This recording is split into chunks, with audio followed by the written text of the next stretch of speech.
আসসালামু আলাইকুম, good time to all of you. প্রিয় শিক্ষার্থী বন্ধুরা, আশা করি তোমরা সকলে ভালো আছো, সুন্দর, সুস্থ এবং আনন্দের সাথে আছো। কারণ কি, পবিত্র মাহে রমজানের পরে আমরা একটি গুরুত্বপূর্ণ দিন পেয়েছি এবং আনন্দের দিন, ঈদ পেয়েছি। সো এই আনন্দের সাথে আমরা একটু সময় দেই লেখাপড়ার দিকে। যদি এই আনন্দের সাথে যদি আনন্দ একটু ভাগাভাগি করে নেই ইংলিশ ফর লাইভে এসে। সো আমি very excited because I am coming here. So right now I want to share how can we say our presentation. So আমাদের যখন আমরা যখন নিজের প্রেজেন্টেশনটা বা ইন্ট্রোডিউসটা যখন অন্য মানুষের সামনে দেই, তখন নিজে আসলে ফিল করি, আসলে কনফিউজ হয়ে যাই। সো প্রথমে কি বলবো বা পরে কি বলবো, ফিউচার প্ল্যানটা কখন বলবো, হবি কখন বলবো। সো আজকে আমরা এই ভিডিওটার মাধ্যমে শিখবো কি নিজের প্রেজেন্টেশনটা কিভাবে সুন্দরভাবে অন্য মানুষের সামনে দেওয়া যায়। সো আমরা এই নিজের প্রেজেন্টেশনটা আমরা 7টা টাইপসে, মানে 7টা স্টেপসে আমি ভাগ করেছি। প্রথমে হলো গিয়া গ্রিডিং, তারপর হলো গিয়া নেম, নিজের নাম, তারপর কি প্লেস অফ লিভিং, আপনি কোথায় বাস করেন, তারপর কি প্রেজেন্ট স্ট্যাটাস, তারপর হবি, লাইকিং অ্যান্ড ডিসলাইকিং, তারপর ফিউচার প্ল্যান, তারপর ক্লোজিং। সো আমরা এই 7টা টাইপে আমরা নিজের প্রেজেন্টেশনটা সুন্দরভাবে বলার চেষ্টা করব। সো চলো আমরা প্রথম থেকে শুরু করি। গ্রিডিং, আমরা গ্রিডিং কিভাবে শুরু করব? প্রথমে আমরা সালাম দিব, ঠিক আছে, আসসালামু আলাইকুম। তারপর কি বলবো? Good time to all of you. যদি বেশি থাকে তাহলে অল অফ ইউ বলতে হবে, যদি একজন থাকে তাহলে কি হবে? Good time to of you. তারপর কি বলবা? তারপর I hope everyone is well. যদি হয় এখানে এভরিওয়ান মানে যখন বলবো তখন বেশি লোক হতে হবে, মানে ম্যাক্সিমাম পিপল হতে হবে, সর্বোচ্চ পিপল। সো যদি একজন হয় তাহলে কি হবে? I hope you are well. I hope you are well. যদি একের বেশি হয় তাহলে কি বলবো? I hope everyone is well. So তারপর কি বলবো? Thank you for giving me such a great opportunity to say something about myself বা about my matter, আমার বিষয়। রাইট নাও আফটার দ্যাট তারপর কি বলবো? এখন আমরা নিজের নামটা কিভাবে দিতে পারি? দেখো 3-4টা মাধ্যমে আমরা। এক নাম্বার হলো গিয়া মাই নেম ইজ ড্যাশ, এই ড্যাশের জায়গায় আমরা নাম বলতে পারি। 2 নাম্বারে হলো গিয়া this is dash in front of.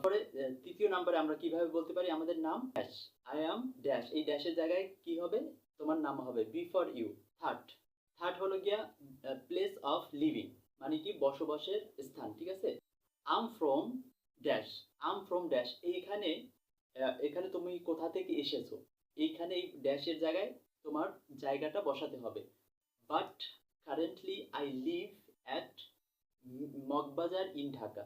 Currently I live at Moghbazar in Dhaka. Present status মানে বর্তমানের অবস্থান। আসলে বর্তমানে তুমি কি? তুমি কি মানে জব হোল্ডার নাকি তুমি student? Actually I am student, I am studying in Dhaka university, ঠিক আছে। এখন যদি তুমি বলো যে actually I am student, I studying in Moghbazar high school, তারপর বলতে পারো যে মিরপুর গার্লস স্কুল, যে যেখানে পড়ো সেখানের নাম বলতে পারো। এখন তুমি এর সাথে আরেকটু যোগ করতে পারো, তুমি এই যে এখানে লেখাপড়া করতেছো, এর সাথে আরো একটু কিভাবে যোগ করা যায়? Also I am founder, a blood donation group.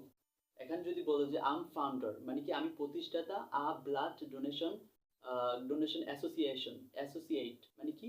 Associate মানে সংঘ বা সমিতি, অ্যাসোসিয়েশন, ঠিক আছে। ফিফথে আমরা কি বলতে পারি? Liking and disliking and hobby, liking and disliking. Basically I am sports lover, I like playing football বা ক্রিকেট। এখানে তোমার যে কোনোটা তোমার পছন্দ সেটা তুমি নিতে পারো। আই লাইক প্লে ফুটবল বা I love to play football. এখানে I love to play football, এখানে তোমার যে কোনো একটা তুমি বসা। Also I like read book. Also আমি আরো পছন্দ করি কি? I like read book, story book, literature book, it's like it. So after sixth আমরা কি বলবো? Future plan. এখন তোমার ফিউচার প্ল্যান কি? তোমার ফিউচার প্ল্যান কি? What's your future plan?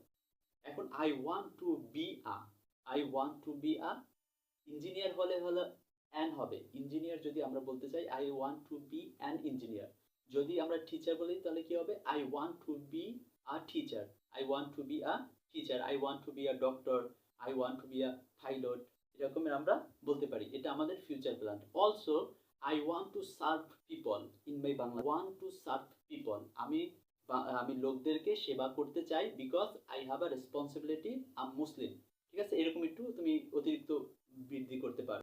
তারপর ক্লোজিং, ক্লোজিং মানে সমাপ্ত করবা কি রকমের, thank you for listening to me, বা have a good day, have a good day, বা থ্যাংক ইউ, আল্লাহ হাফেজ, যেটা তোমরা বলো এরকমের বলতে পারো। সো থ্যাংক ইউ, আসসালাম।